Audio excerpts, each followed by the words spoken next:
അധ്യക്ഷൻ യോഗത്തിൽ പ്രിയപ്പെട്ട ശാസ്ത്രങ്ങൾ മറ്റ് പരിപാടിയിൽ കൂടിയിരിക്കുന്ന പ്രിയപ്പെട്ട വിജയമ്മമാരെ ജനങ്ങളെ സുഹൃത്തുക്കളെല്ലാം സത്യത്തിൽ വളരെയധികം സന്തോഷം തരുന്ന ഒരു സദസ്സാണ്. എല്ലാവരുടെയും നല്ല പ്രസന്നമായ മുഖം, നല്ലൊരു ക്ഷേത്രം, അതോടൊപ്പം തന്നെ സിറ്റിക്കകത്ത് തന്നെ ഒരു നല്ല ഗ്രാമീണ അന്തരീക്ഷം. തീർച്ചയായിട്ടും നല്ലൊരു വൈകുന്നേരം ഏറ്റവും നല്ലൊരു പരിപാടിയിൽ പങ്കെടുക്കാനുള്ള സന്തോഷം ഞാൻ അതിന് രേഖപ്പെടുത്തുകയാണ്. കുടുംബസംഗമം എന്ന് പറയുമ്പോഴേക്കും അതിന് വളരെ വലിയൊരു മാനമുണ്ട്. ഞാനെപ്പോഴും ഈ പാർട്ടി പ്രവർത്തനം നടത്തുമ്പോഴും നമ്മുടെ പ്രവർത്തകരോട് പറയാറുണ്ട്, വർഷത്തിൽ ഒരിക്കലെങ്കിലും ഈ പേരയും ബുക്കൊക്കെ മാറ്റിവെച്ച് റിപ്പോർട്ടുകളൊക്കെ മാറ്റിവെച്ചിട്ട് ഒരു ദിവസം രാവിലെ മുതൽ വൈകുന്നേരം വരെ നിങ്ങളുടെ കുടുംബസംഗമം നടത്തണം. കുട്ടികളും ഭാര്യയും ഭർത്താവും ഒക്കെ ഒരുമിച്ച് വന്നിട്ട് ഒരു ദിവസം പാർട്ടി പ്രവർത്തനം വേണ്ട. ഇപ്പോൾ ഒരു ദിവസം പാർട്ടി പ്രവർത്തനം നടത്തിയില്ലെങ്കിലും പെട്ടെന്ന് സംഭവിക്കാനില്ല. ആ ഒരു ദിവസം തിരക്കൊടിച്ച് പാർട്ടി പ്രവർത്തനം നടത്തിയിട്ട് പെട്ടെന്ന് ഭരണത്തിലെത്താനും നിർബന്ധമല്ല.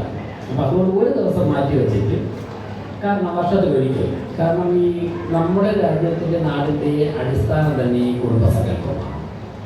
കുടുംബസങ്കല്പം ദൃഢമാകുമ്പോഴാണ് നല്ല നല്ല വ്യക്തികൾ ഉണ്ടായി വരുന്നത്.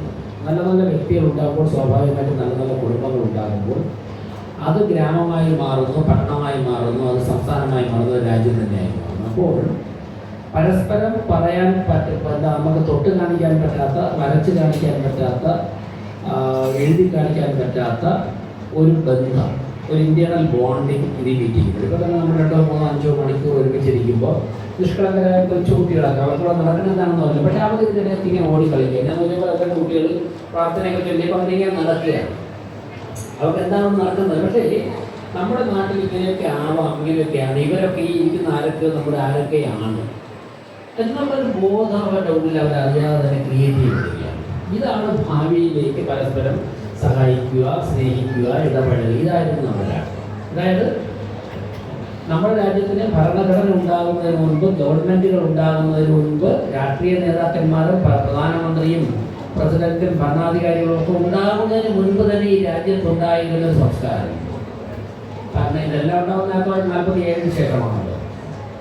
എന്നാൽ അതിന് തന്നെ നൂറ്റാണ്ടുകൾക്ക് മുമ്പ് കാട്ടിലും മലയിലും വനാന്തരങ്ങളിലും അതുപോലെ തന്നെ നദീ തീരങ്ങളിലും ഒക്കെ തന്നെ തപസ് ചെയ്ത് ഋഷിവൈദ്യന്മാർ നേടിയെടുത്ത സംസ്കാരം. ഇപ്പോൾ ഞാൻ പത്മനാഭസ്വാമി ക്ഷേത്രത്തിൻ്റെ പടിഞ്ഞാറ് ഭാഗത്ത്, പടിഞ്ഞാറ് നടയിൽ കുറേ കാലം മുമ്പ് താമസിക്കും. അപ്പോൾ താമസിക്കുന്ന സമയത്ത് നിരവധി ദിവസം ഞാൻ തൊഴാൻ പോകുമ്പോഴേക്കും ഒരു വിദേശ വനിത അവിടെ നിൽക്കുമായിരുന്നു. ഞാൻ അവരോട് ചോദിച്ചു, നിങ്ങൾ 1-2 ദിവസം എനിക്ക് മനസ്സിലാക്കാം, നിങ്ങൾ എന്തിനാ എല്ലാ ദിവസവും ഇവിടെ നിൽക്കുന്നത്? നമ്മൾ എനിക്ക് അകത്ത് കയറാൻ സാധിക്കില്ല. അവർ താമസിക്കുന്ന ഹോട്ടലിലേക്ക് തന്നെ വിളിച്ചു. ഞാനവിടെ പോയി ഞങ്ങൾ സംസാരിച്ചു. വിദേശത്തൊരു രാജ്യത്തിൻ്റെ ഒരു കോളേജിലെ യൂണിവേഴ്സിറ്റിയിലെ ഒരു ഡിപ്പാർട്ട്മെൻറ്റാണ്. അപ്പോൾ അവരോട് പറഞ്ഞു, ഞാൻ നിങ്ങളെ ക്ഷേത്രത്തെക്കുറിച്ച് കേട്ടിട്ടുണ്ട്, അതിനെക്കുറിച്ച് പഠിക്കാനാണ് വന്നത്. അപ്പോൾ ഈ ഗോൾഡൻ ഡെപ്പോസിറ്റിയൊക്കെ വാർത്തകൾ പുറത്തു സമയത്താണ്. ഞാൻ അവരോട് ചോദിച്ചു, നിങ്ങൾ എന്താ ഇത്രയും ദിവസം പഠിക്കുന്നത്? അവർ പറയുന്നു, ഞാൻ കേട്ടിട്ടുള്ളത് അന്ന് ഈ രാജ്യം ഭരിച്ചിരുന്ന രാജാക്കന്മാർ അവരുടെ സമയത്തുണ്ടായിരുന്ന അളവറ്റ സമ്പത്ത് അവരുടെ ആവശ്യത്തിനുള്ള മിനിമം മാത്രം എടുത്തിട്ട് ബാക്കിയുള്ളതൊക്കെ തന്നെ എന്തെങ്കിലും ഇവിടെ ജനിക്കുന്നവർക്ക് വേണ്ടി, അവർക്ക് എന്തെങ്കിലും ഒരു ബുദ്ധിമുട്ട് വന്നാൽ അത് ഉപയോഗിച്ചോട്ടെ എന്ന് കരുതിയിട്ട് അവർ കൊണ്ടുവന്ന് ഏൽപ്പിക്കുകയാണ്. അത് വച്ചത് എവിടെയാണ്? ഒരു ലോക്കറിലും വെച്ചില്ല, ഒരു ബാങ്കിലും വെച്ചില്ല. അവർ കൊണ്ടുവന്നിട്ട് അവർ വിശ്വസിക്കുന്ന ഭഗവാന്റെ കാൽക്കീഴിൽ കൊണ്ടുവച്ചു. എന്നിട്ട് അവർക്ക് ആവശ്യമുള്ളത് മാത്രം അവർ നൽകുന്നു. ഈ സംസ്കാരം എൻ്റെ നാട്ടിലില്ല. എൻ്റെ രാജ്യത്തിൻ്റെ ഭൂമിക്കടിയിലുള്ള പെട്രോളിയം ഉൽപ്പന്നങ്ങൾ അവിടെ ഇട്ടിട്ട് അത് അവിടെ കിടന്നോട്ടെ എന്ന് പറഞ്ഞിട്ട് മറ്റുള്ളവരെ കെട്ടെടുക്കാൻ പോകുന്ന സംസ്കാരമാണ് എൻ്റെ രാജ്യത്തുള്ളത്. നിങ്ങളുടെ രാജ്യത്ത് നിലനിന്ന ഈ പ്രപഞ്ച സത്യം, ഈ സംസ്കാരം ഞാൻ പഠിച്ച് സ്വായത്തമാക്കിക്കൊണ്ട് എൻ്റെ യൂണിവേഴ്സിറ്റി കുട്ടികളെ പഠിപ്പിച്ചാൽ ഇന്നവർ പരസ്പരം തോക്കെടുത്ത് വെടിവെക്കുകയാണ്. നിസ്സാര കാര്യങ്ങൾക്ക് സ്കൂളുകളിൽ അവർ തോക്കെടുത്ത് വെടിവെക്കുകയാണ്. ഇത് അവസാനിക്കും. അത് പഠിക്കുവാനാണ് ഞാനിവിടെ വന്നതെന്ന് അവർ പറഞ്ഞപ്പോൾ ഇത്രയും മഹത്തരമായ ഒരു സംസ്കാരത്തിൻ്റെ നാട്ടിൽ പിറക്കാൻ കഴിഞ്ഞത് മറ്റൊന്നും കിട്ടിയില്ലെങ്കിലും ഏറ്റവും വലിയ ഭാഗ്യമായിട്ടാണ് ഞാൻ മനസ്സിലാക്കിയിട്ടുള്ളത്. അപ്പോൾ അതൊക്കെ തന്നെ നമ്മുടെ രാജ്യത്തിൻ്റെ, നമ്മുടെ നാടിൻ്റെ കുടുംബസങ്കല്പത്തിൽ ഒന്നുള്ളതാണ്. നമ്മളിവിടെ ഇങ്ങനെ ഒരുമിച്ച് ചെയ്യുന്നത്. ഇപ്പോൾ ഞാൻ ക്ഷേത്രങ്ങളിലൊക്കെ തന്നെ ഒരുപാട് ക്ഷേത്രങ്ങളിൽ സാംസ്കാരിക പരിപാടിക്കൊക്കെ പോകാറുണ്ട്. അപ്പോൾ പോകുമ്പോഴൊക്കെ ഞാൻ പറയുന്നത്, ഈ ക്ഷേത്രങ്ങളിലും ഇതുപോലെ തന്നെ നമ്മൾ ഒരുമിച്ച് ചേരാറുണ്ട്. ഈ ഒരുമിച്ച് ചേരുന്ന ഈ രീതിയാണ് ഭാരതം. അതായത് കന്യാകുമാരി മുതൽ കാശ്മീർ വരെ എടുത്ത് നോക്കിക്കഴിഞ്ഞാൽ വ്യത്യസ്തമായ ലക്ഷക്കണക്കിന് വരുന്ന ഈശ്വരന്മാരെ പൂജിക്കുന്ന വ്യത്യസ്തമായ ആചാരാനുഷ്ഠാനങ്ങൾ. പക്ഷേ ഇതിലൂടെയൊക്കെ തന്നെ ഒരു ഇന്റേണൽ ബോണ്ടിങ്ങുണ്ട്. ഇപ്പോൾ കുംഭമേളയിൽ 60 കോടി ജനങ്ങൾ വന്നു എന്നാണ് പറയുന്നത്. കുംഭമേള പോലെ, ശബരിമല പോലെ, ആറ്റുകാൽ പോലെ, കരിക്കകം പോലെ, ഗുരുവായൂർ പോലെ അറിയപ്പെടുന്നതും അറിയപ്പെടാത്തതുമായിട്ടുള്ള ലക്ഷക്കണക്കിന് ക്ഷേത്രങ്ങളിൽ ഒരുമിച്ച് ചേരുമ്പോൾ ഉണ്ടാകുന്ന ഒരു ഇന്റേണൽ ബോണ്ടിങ്ങിന്റെ ആ കരുത്തിലാണ് നമ്മുടെ രാഷ്ട്രം നിൽക്കുന്നത്.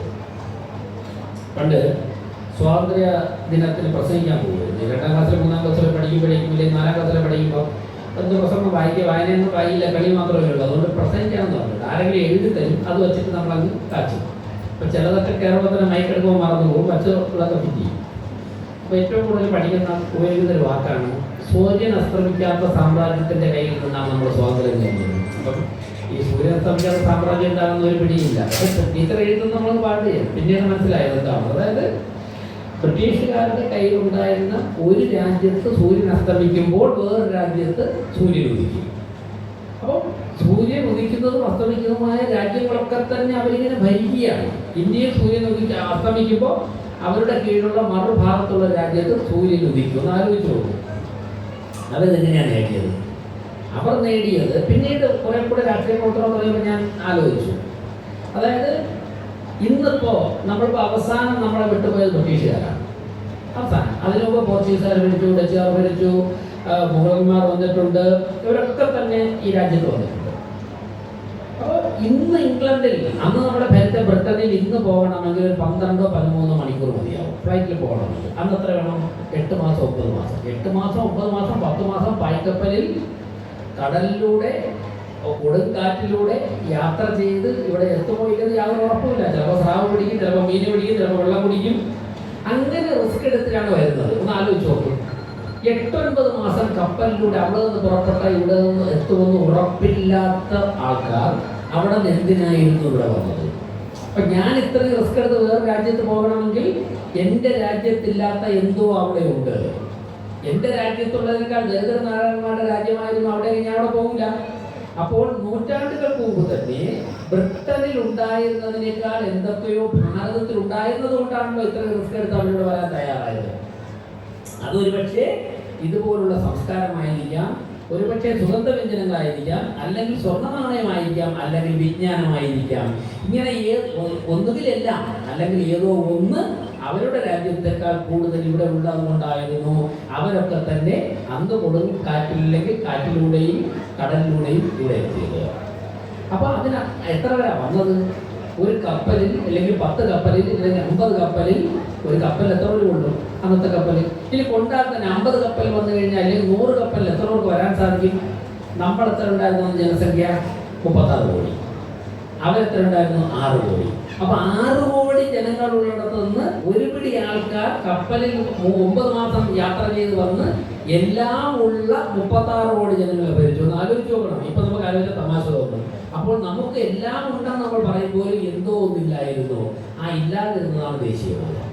ആ ഇല്ലാതിരുന്നതാണ് നമ്മൾ ഒന്നാണെന്നുള്ള സങ്കല്പം, രാഷ്ട്രസങ്കല്പം. അപ്പോൾ ആ രാഷ്ട്രസങ്കല്പം ഇല്ലാതിരുന്നത് കൊണ്ട് എല്ലാം ഉണ്ടായിരുന്നിട്ടും ഒരു കപ്പലിൽ ഒരു പിടി ആൾക്കാർ വന്ന് നൂറ്റാണ്ടുകളോളം നമ്മളെയൊക്കെ തന്നെ ഭരിക്കുവാനുള്ള സാഹചര്യം ഉണ്ടായി. സാഹചര്യം മാറി.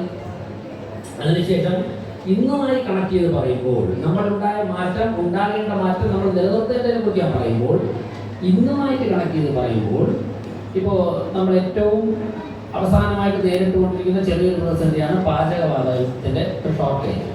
പലയിടത്തുണ്ട്. വീടുകളിലൊന്നും അത്ര ബാധിച്ചു തുടങ്ങിയില്ലെങ്കിൽ ഹോട്ടലുകളിലൊക്കെ ചെറുതായിട്ട് നമ്മൾ കാരണം ചെയ്ത് വരികയാണ്. എന്തുകൊണ്ടാണ് ഈ ഷോർട്ടേജ് ഉണ്ട്? അന്താരാഷ്ട്ര തലത്തിൽ ഒരു യുദ്ധം നടക്കുകയാണ്. യുദ്ധം ഒരു റിയാലിറ്റിയാണ്, അത് അവസാനിക്കണം. ഈ യുദ്ധം നടക്കുമ്പോൾ പാചകവാതകത്തിന് ദൗർലഭ്യം നേരിട്ടപ്പോഴേക്കും നമ്മളൊക്കെ തന്നെ ശ്രദ്ധിച്ച ഒരു വാക്കുണ്ട്. ഇറാന്റെ ഭരണാധികാരി ഒരു വാക്ക് പറഞ്ഞു. എന്താണ്? ഹോർമുസ് കടലെടുത്ത് താണ്ടുവാൻ വേണ്ടി ഇന്ത്യയുടെ കപ്പലുകൾക്ക് ഞങ്ങൾ സുരക്ഷിതത്വം ഒരുക്കും. അദ്ദേഹം പാകിസ്ഥാന്റെ കപ്പലുകൾ ഒരുക്കുമെന്ന് പറഞ്ഞില്ല, ബംഗ്ലാദേശിന്റെ കപ്പലുകൾ ഒരുക്കുമെന്ന് പറഞ്ഞില്ല, ശ്രീലങ്കയ്ക്ക് ഒരുക്കുമെന്ന് പറഞ്ഞില്ല. ഭാരതത്തിന്റെ കപ്പലുകൾക്ക് ഞങ്ങൾ സുരക്ഷിതമായ സൗകര്യം ഒരുക്കും ഇങ്ങോട്ട് പറയുകയാണ്. ഇത് റീസെന്റ് ആയിട്ടുള്ള സംഭവം. 5-6 വർഷം മുമ്പ് യുക്രൈനും റഷ്യയും തമ്മിൽ യുദ്ധം നടന്നു. നമ്മുടെ ഇവിടെ നിന്നൊക്കെ ഒരുപാട് കുട്ടികൾ ഗ്രാമപ്രദേശത്ത് പാവപ്പെട്ട കുട്ടികൾ ഡോക്ടറാവുമെന്ന ആഗ്രഹത്തോടുകൂടി ഫീസ് കുറവായതുകൊണ്ട് മെഡിസിൻ പഠിക്കാൻ വേണ്ടി യുക്രൈൻ റഷ്യയിലൊക്കെ പോയി ഇവിടെ വന്നൊരു പരീക്ഷ എഴുതി പാസ്സായി ഇവിടെ പ്രാക്ടീസ് ചെയ്യാം. യുദ്ധം നടന്നപ്പോൾ എല്ലാ രാജ്യത്തെ കുട്ടികളും തിരിച്ചുപോയി. ഇന്ത്യയിൽ നിന്ന് തിരിച്ചു വന്നു. കർണാടകത്തിൽ ഒരു കുട്ടി മാത്രം ചെറിയൊരു മിസ്റ്റേക്ക് പറ്റിയിട്ട് അയാൾ മരണപ്പെട്ടു. ബാക്കി എല്ലാവരും തിരിച്ചു വന്നു. അപ്പൊ അവിടെ പാകിസ്ഥാനിൽ നിന്ന് പോയ ഒരു പെൺകുട്ടി തിരിച്ചു പോയിട്ട് ഒരു കാര്യം പറഞ്ഞു. ചിലരൊക്കെ ഓർക്കുന്നുണ്ടാവും. ആ കുട്ടി പറഞ്ഞത് എന്താണ്? ഭാരതത്തിന്റെ ദേശീയ പതാക എന്റെ ബസിന്റെ മുകളിൽ പാർപ്പിച്ചത് കൊണ്ടാണ് ഞാനിവിടെ തിരിച്ചെത്തിയത്. ഓർക്കുന്നുണ്ടാവും.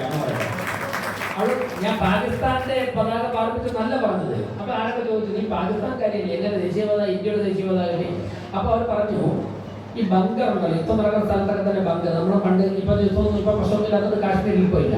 ബങ്കറുണ്ട്. ഈ ബങ്കറിന്റെ അടിയിൽ ബങ്കർക്കകത്താണല്ലോ ഇരിക്കുന്നത്. വിദേശ ശത്രുരാജ്യത്തിന്റെ വിമാനം നമ്മുടെ രാജ്യത്തിന്റെ അതിർത്തി കടക്കില്ല എന്ന് ഉറപ്പുള്ളപ്പോൾ സൈറൺ കൊടുക്കും. ഒരു അരമണിക്കൂറത്തേക്ക് പുറത്തിറങ്ങി ഭക്ഷണമൊക്കെ വാങ്ങിക്കാം. ഭക്ഷണം വാങ്ങിക്കാൻ സമയം കിട്ടിയപ്പോഴേക്കും ഇവിടെ എന്താ ചെയ്തത്? പുറത്തിറങ്ങി ഭക്ഷണം വാങ്ങിക്കാൻ പോയില്ല. തൊട്ടടുത്ത കടയിൽ പോയിട്ട് വെള്ള തുണി വാങ്ങിച്ചിട്ട് പറഞ്ഞു, ഇന്ത്യയുടെ ദേശീയ പതാക വരയ്ക്കുവാനുള്ള നിറം വേണം. എന്നിട്ട് ബങ്കറിനകത്തി കുട്ടി, പാകിസ്ഥാൻ കുട്ടി ഇന്ത്യയുടെ ദേശീയ പതാക വരയ്ക്കുകയായിരുന്നു. ഇന്ത്യയുടെ ദേശീയ പതാക വരച്ചിട്ട് പുറത്തിറങ്ങി സുഹൃത്തുക്കളെ വിളിച്ചൊരു ബസ്സിൽ ഇന്ത്യയുടെ ദേശീയ പതാക പിടിച്ചുകൊണ്ട് ഞാൻ അതിർത്തി കിടന്ന് എന്റെ രാജ്യത്തേക്ക് എത്തിയെന്ന് പറഞ്ഞു. രണ്ട് സംഭവങ്ങൾ. ഇറാന്റെ ഭരണാധികാരി പറഞ്ഞത്, ഈ കുട്ടി പറഞ്ഞത് കണക്ട് ചെയ്ത് നോക്കിയാൽ ഇന്ന് ഭാരതത്തിന്റെ ശബ്ദത്തിന് വേണ്ടി ലോകം കാത്തിരിക്കുന്ന സാഹചര്യത്തിലേക്ക് വന്നുവെങ്കിൽ ഇതുപോലുള്ള കുടുംബ സംഗമങ്ങളും ചെറുതും വലുതുമായിട്ടുള്ള ക്ഷേത്രാചാരങ്ങളും ഉത്സവങ്ങളുമാണ് എന്നുള്ള കാര്യത്തിൽ യാതൊരു സംശയവുമില്ല. ഇതിന്റെ അടിത്തറ വർദ്ധിപ്പിക്കണമെന്നാണ് എനിക്ക് അവസരത്തിൽ പറയാനുള്ളത്. കഴിഞ്ഞ ദിവസം ABVP എന്നോടൊപ്പം പ്രവർത്തിച്ചിരുന്ന